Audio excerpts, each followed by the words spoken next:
and welcome back to the channel, guys.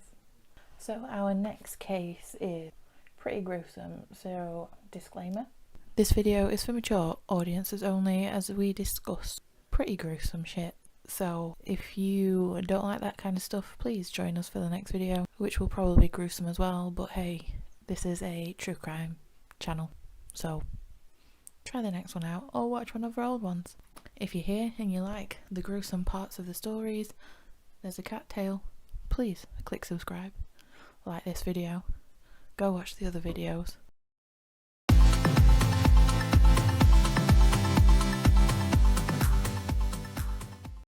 Okay, so our video today is about someone called Edward Gein. If you've watched films such as Texas Chainsaw Massacre, Silence of the Lambs, Psycho, even American Horror Story, you will know or be familiar with his kind of work. Or you may not know this, but those are the roles that he inspired, basically.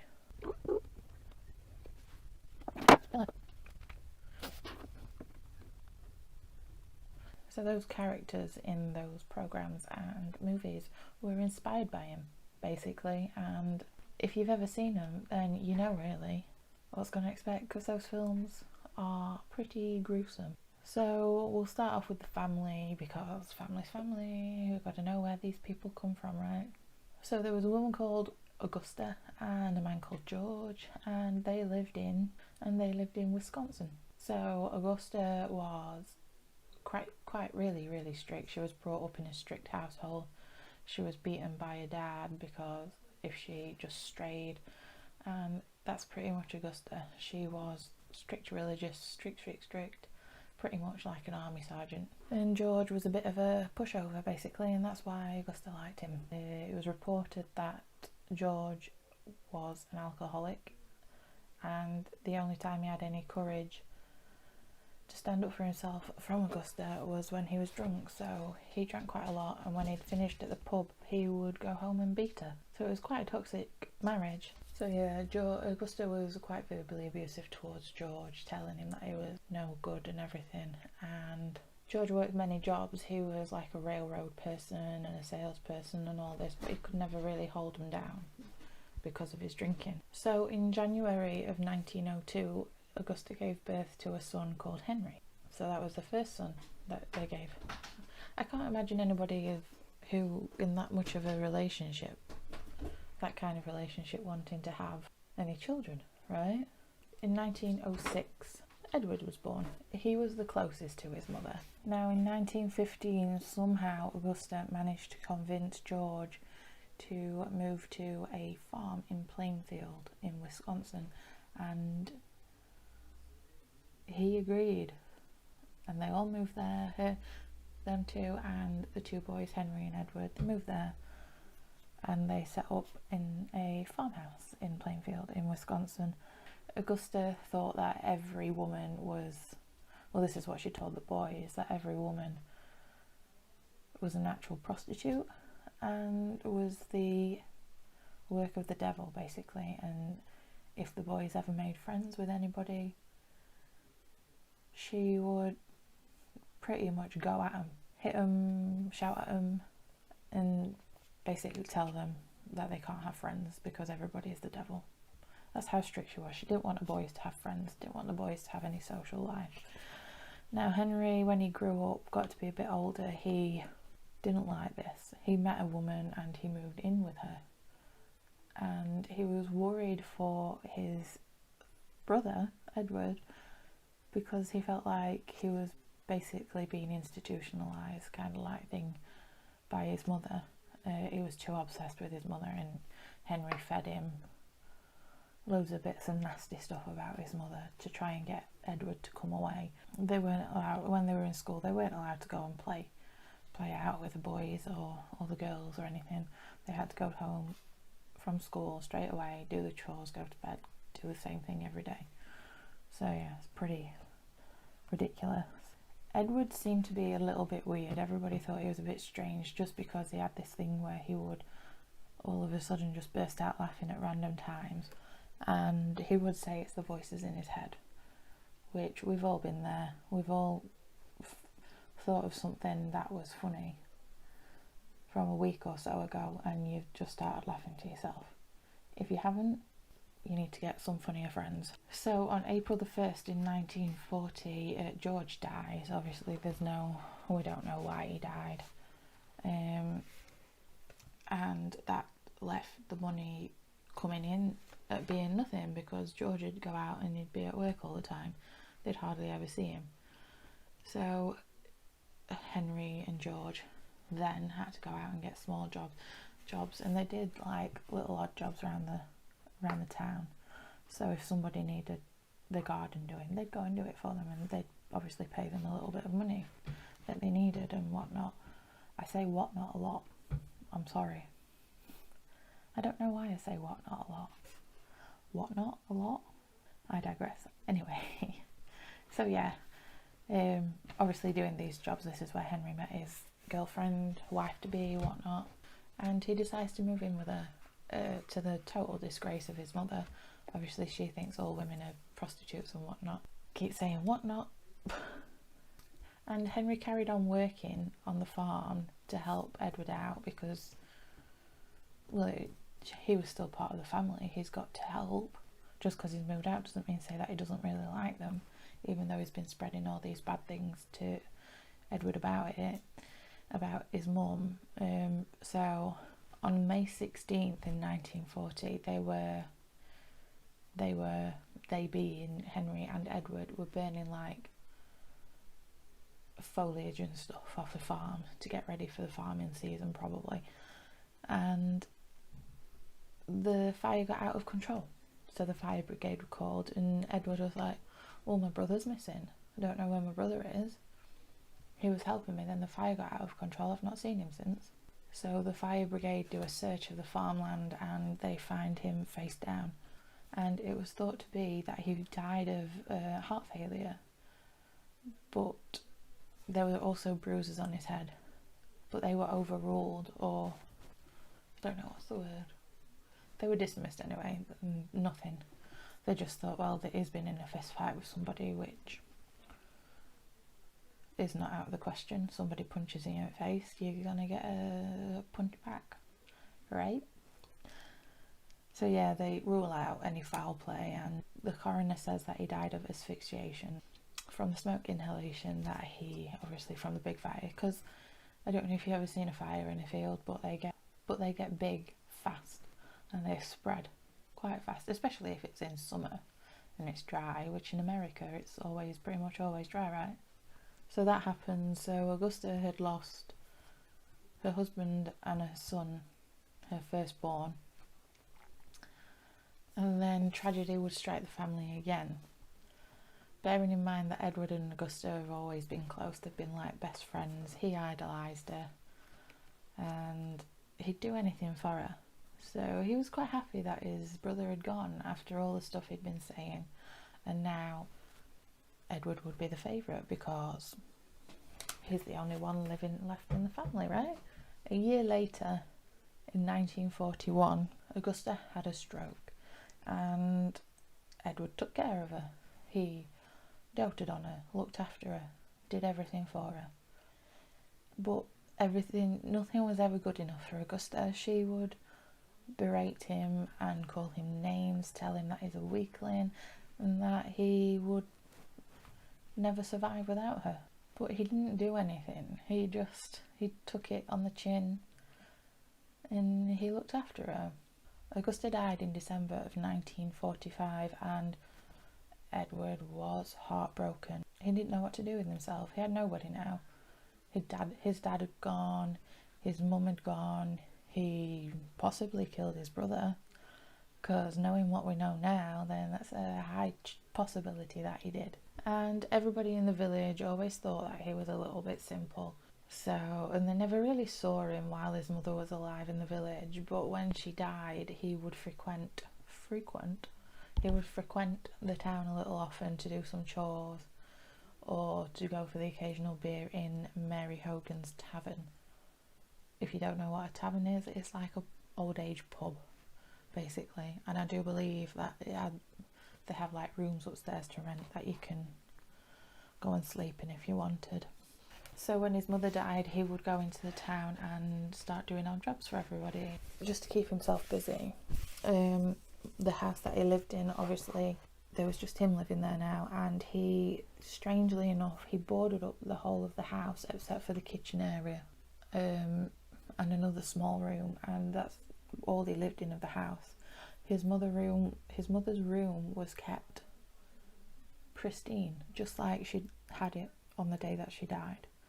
So he kept that, shut it off to the world. Nobody was allowed in there. He had his kitchen. It was called a summer kitchen because it was really on the outside of the house. I suppose it's like a conservatory type thing on the outside of the house. I don't know. Not sure what a summer kitchen is really. But yeah, that's where he lived. He lived in that, and he had his little room with his bedroom. And that's the only time. If you've seen the house, it's absolutely huge. And he just lived in those 2 rooms basically, and all the rest of the house was filled with rubbish. Even the bits that he lived in, they're absolutely piled high with rubbish, dust, dirt, all sorts, except for his mother's room. His mother's room was kept clean, tidy and lovely. So Mary Hogan, you know, the woman looked after I think she owned it. She owned the tavern. She went missing. Yeah, she went missing, and the only thing that was left of her was a pool of blood. Okay, is that not suspicious to anybody that someone's gone missing? There's a pool of blood. It's a bit suspicious to me, don't you think? I don't know. Maybe I'm wrong. Who knows? But yeah, she went missing. Just a pool of blood. Everybody's a bit blasé about it, and Edward would joke that Mary was staying at his house overnight for a few days, wink wink, and people are like, all right, it's a bit of a sick joke, Eddie, good old Eddie, that's a bit of a sick joke, buddy, but sure, okay, that's you're weird. He can't have done anything to her. He might be a bit of a weirdo, but he's a bit of a simpleton too, you know. How wrong they were. So yeah, they pretty much brushed it off.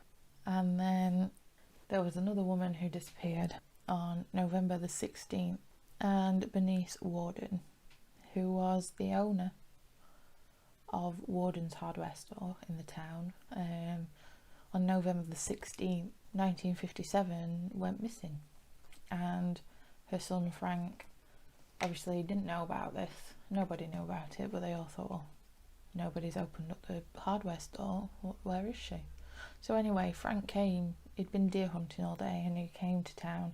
He went to go home, so we thought on his way home he'll just pop in to the hardware store to see how his mother's doing. And she wasn't there. And he thought, well, that's very strange because the front door's open, the back door's open. Where is she? So he starts walking to the register, and he sees a pool of blood and a drag mark towards the exit. And he's like, okay then, this is a bit suspicious. So he goes over to the register and sees a receipt on the counter for a gallon of antifreeze. And the receipt's made out to Edward Gein.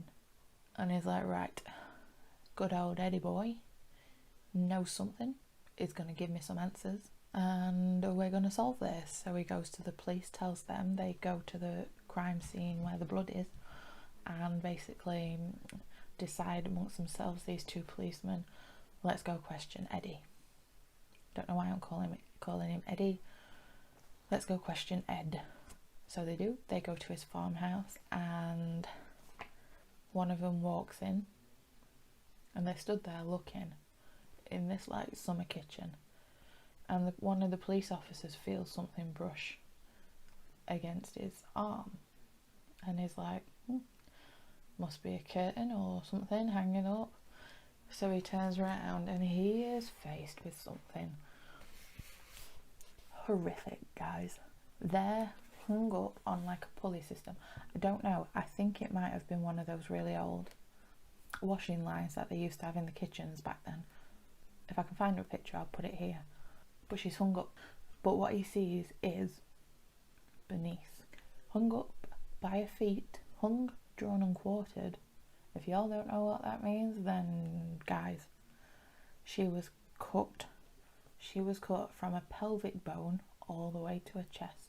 And it would turn out that Edward Gein was taking out of her organs and letting the body drain, you know, like they do with cows and stuff in a butcher's shop. Yeah. That's not the only thing they found. So obviously, it's not funny. I know it's not funny. These two, you can imagine the reaction that any normal person would have seeing that. These two policemen get out there fast and they call for backup. But then in come plodding along 12 other policemen. And what they find, let me tell you guys, is not good, not nice. Nothing's nice. If you find a body hanging, you'd think that's the worst you could get. And once I tell you all of this that they find, you'd think to yourself, what the hell? This can't be real. I'm not going to show the pictures, but you can Google the pictures. There is plenty of pictures, people. Plenty. And I'm not going to put them up here because I don't really want to do that to you. I'll gladly list things for you, but I've seen some YouTube videos that will gladly put this up. And I don't really think, just in case anybody that's about 10 years old or whatnot stumbles onto this video, I don't want it on this channel. So, not that this channel is for 10-year-olds, never has been, never will be. But yeah, it sometimes happens. Not even 10 years old, even if they were 14 years old, I won't want them finding it. So Ed Gein's house would be known as the Ed Gein's House of Horrors, and this is why. In that house, the policeman found skulls made into soup bowls. If you've watched American Horror Story, Asylum, I think it is, yeah it is, the doctor, not the doctor, what is he, a psychiatrist? He was based off of him, I'm pretty sure of it. So yeah, they found skulls made into soup bowls. I mean, why would anybody want a skull? Fair enough if it's a plastic one or a porcelain one that's been made by humans, but not a real skull. They found a chair upholstered with human skin, so like the seat of it, I can show a picture of that because it just looks like a normal chair. So you can see the seat of it's like just human skin. It's a bit gross, right? Not the worst of it though. Not the worst of it. They found lampshades, you know, your average little lampshade made out of skin. He'd sewn it into a lampshade and put it on his lamps. I don't know how much things cost back then, but I'm pretty sure that killing somebody and making the lampshade out of their skin's not worth it. I'm sure you can get like a lampshade for £5 from Dunelm or something. Not sure, but I'm pretty sure you can. B&M bargains, £1. They also found a box full of human noses. So you know that joke where they go, got your nose? He was the king of that joke, but he actually had the freaking noses. One that did make me think a bit strange. He had a whole belt, you know, a belt. Yeah, belt that goes on your jeans, yeah. Made out of your nipples. Women's nipples. It had a belt buckle and everything. So he'd cut these nipples out, put it on a belt. Not kidding. Not even kidding. That's not the last of it. Not at all. He had a shoebox full of dried women's genitalia. He was making a shirt. In fact, no, I think he made the shirt out of human skin, and on it he had sewn someone's breasts onto it, and he'd made a pair of leggings as well. And obviously Ed Gaines was caught and he was jailed for this, and later on he would say that he would dress up in these things that he had made because he wanted to be his mother, which is kind of like, okay, You're obviously not all there, you miss your mother, you want to be close to her, so you've done all this to make yourself feel a bit better. Sure. He did say that the only two people that he killed was Bernice and Mary. He would only admit to Mary's murder 10 years after he was caught. And he said the rest of the bodies came from the local cemetery, but he didn't like how the dead skin, the old skin that had been in the graves, how it worked basically. It wasn't stretchy enough, so he needed fresh skin, so that's when he decided to murder. And he had the help to dig up these people from a graveyard worker called Gus. He did not have any role in killing people and making these garments and home goods. Can you imagine going to Next and just a whole section inspired by Edward Gein, and just having a whole section of like skin lampshades and nipple belts? Oh, what you wearing, Holly? Oh, it's a belt made out of nips. No. Can you imagine? Oof. Can you imagine walking into that house? Anyway, they finally found Bernice's head. I also forgot to tell you, he had a wall with 9 faces nailed to it. So he'd like cut people's faces, peeled them off and nailed them to his wall, right? And they found Bernice's head inside of a burlap sack.